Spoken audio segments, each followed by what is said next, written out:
Well, I think it's a good afternoon. But it is a serious subject matter. We want to talk today about the term limits petition process and what's going on in the city in that regard.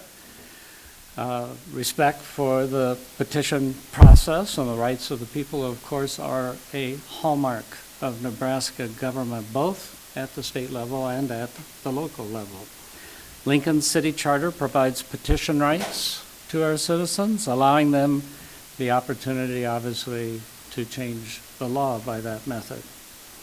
Unfortunately, that process is being hijacked by rogue elements of a political party. They are proposing mayoral term limits for one reason and one reason only.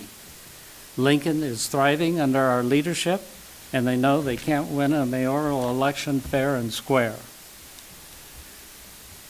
It's bad enough that a few political elitists are attempting to undermine the integrity of the election, but they are also attempting to do it with blatant disregard for the law.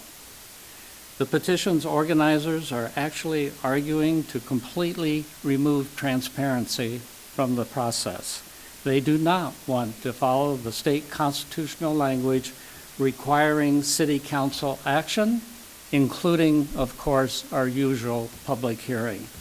Apparently, a public hearing would expose their tactics to the light of day.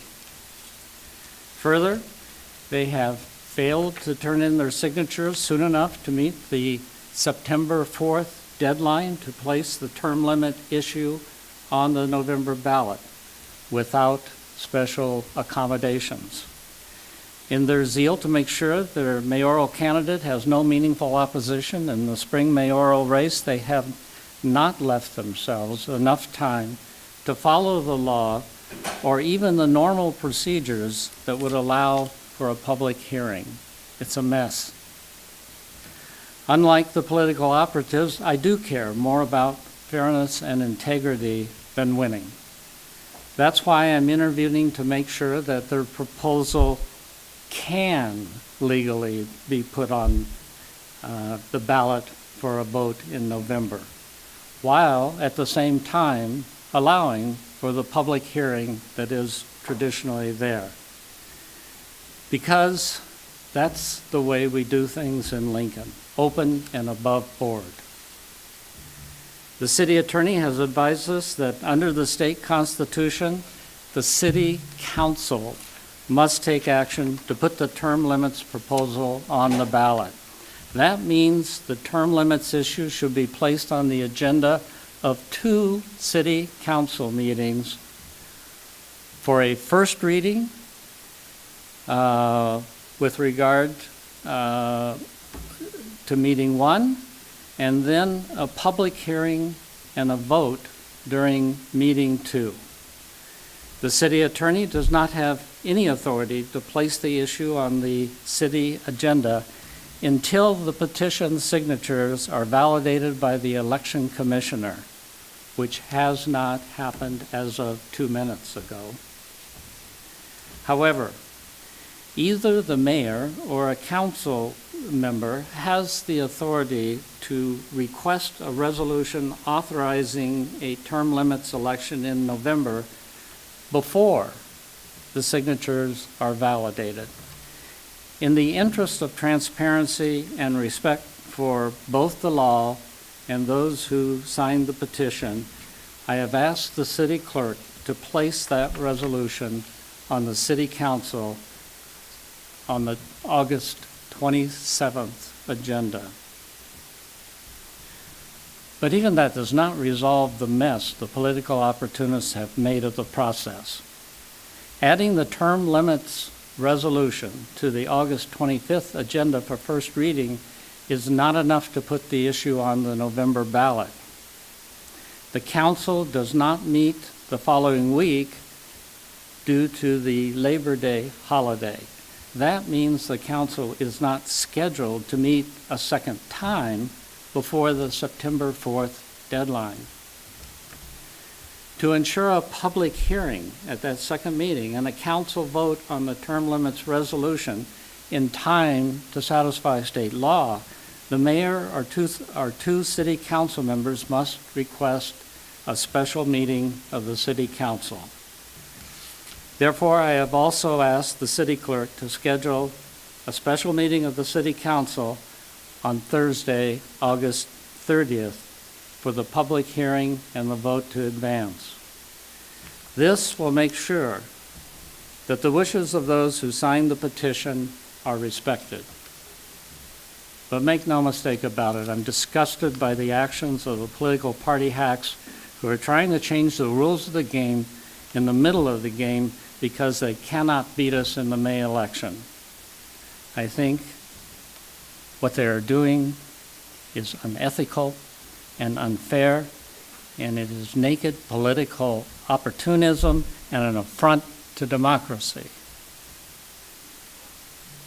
I believe Lincoln residents recognize and respect the integrity of the election process, and I believe that Lincoln residents, no matter whether they're Republicans or Democrats or independents or members of other political parties, will reject these tactics. In short, the best means of dealing with this attempt to manipulate the mayoral election is a fair, open, and transparent city council process with a public hearing followed by a fair election in November. We will continue to follow the law. For now, let's get this misguided and politically motivated term limit proposal settled and move forward. The mayor and council will do our duty to put the term limits issue on the November ballot, but let's not allow the political hacks leading this effort to escape public scrutiny. Once that is done, we can get back to our successful work to make Lincoln the best city in the country to live and to work and to raise a family. One side note, you may be surprised to hear me address this issue at a city press conference, as state law prohibits city resources from being used to support or oppose a ballot issue. The city attorney has advised us that I can talk about the process to get the issue on the ballot at this time. Once the issue is officially confirmed for the ballot, no city resources can be used to support or oppose the ballot issue. We have been following the law. We will continue to follow the law. Again, I am opposed to the flawed process chosen by the petition organizer. I am announcing these actions today in the interest of transparency, in the interest of integrity, and with respect for the voters of this great city. Thank you. All right, questions?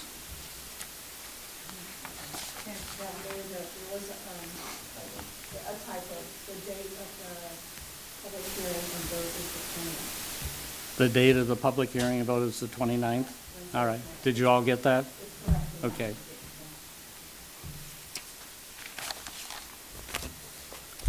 Sounds like you're kind of calling their bluff. Pardon me? It sounds like you're kind of calling the petition drive bluff here. You know, I go around the city, and Democrats and Republicans and independents tell me this is not Lincoln.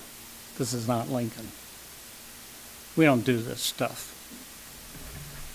On general issue, not just specific issue about the conversation at first, but on the term limits, going to the debate, hearing both sides debate the issue, the pro-term limit side claims that the Lincoln mayor is an autocratic type rule, and that's why term limits is so important for a mayor versus the city council, which doesn't have that much authority. When was the last time you witnessed a council unable by law to overcome the prerogatives of the mayor? The council rules. The council has always ruled. We have a vigorous debate. They expect leadership out of the mayor's office. We give them leadership. We give them what we think the people want, and then they have to decide whether they agree with that or whether they don't even agree with what the people want. Omaha also doesn't have term limits, not the first mayor, and Scott was in the second term, and Kate, she went from being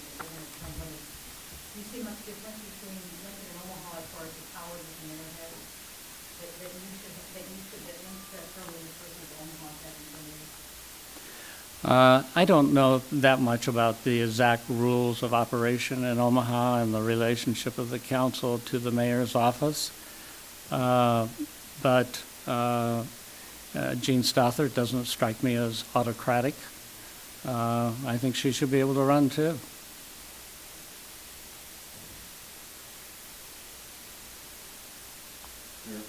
A lot of the Yeah. elected officials seem to have term limits, but why do you think, or what kind of harm do you think it would have if there were term limits on Let me reply in part this way. When I was a boy, my mom and dad taught me to work hard, to do the best I could, and if I did that, people would judge me on my merits. And they would say yes or no to further employment based on the job I had done. I've never lost that ethic. It's against everything the private enterprise system teaches us. When people do good, you award them, you allow them to continue to do good. What's wrong with that? I mean, at one level, the federal level, which is far, far away in Washington, D.C., maybe you don't know what your representatives are doing. They don't have term limits, but that would just be the example. But the mayor of Lincoln, my God, you people report on me every day. Every pothole in the city is brought to the attention of the public. We're scrutinized heavily. This is the situation where the best person is known, and they ought to be allowed to choose that person.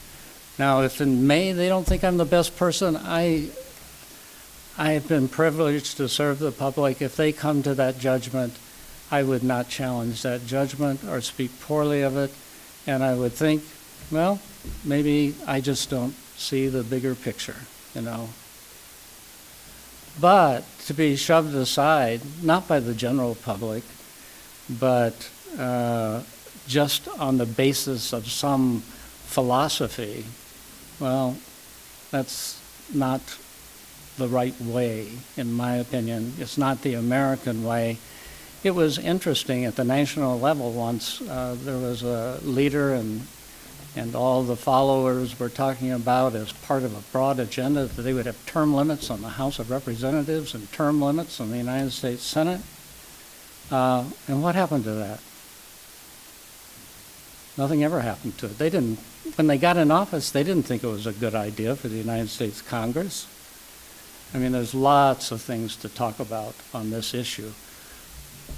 But I know this, that bringing up that issue in the context of the mayor's office and making it retroactive is contrary to what the state legislature did, and is contrary to what has gone on in most places where they do have term limits.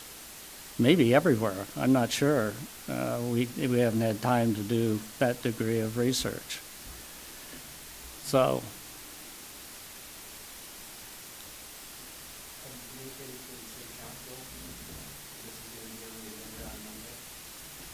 it has been communicated to at least some members. Every member? I have not been able to reach call last week, but I believe I've spoken to 6 or 7. Okay. Oh. I hope you don't think I feel strongly about this. Thank you very much.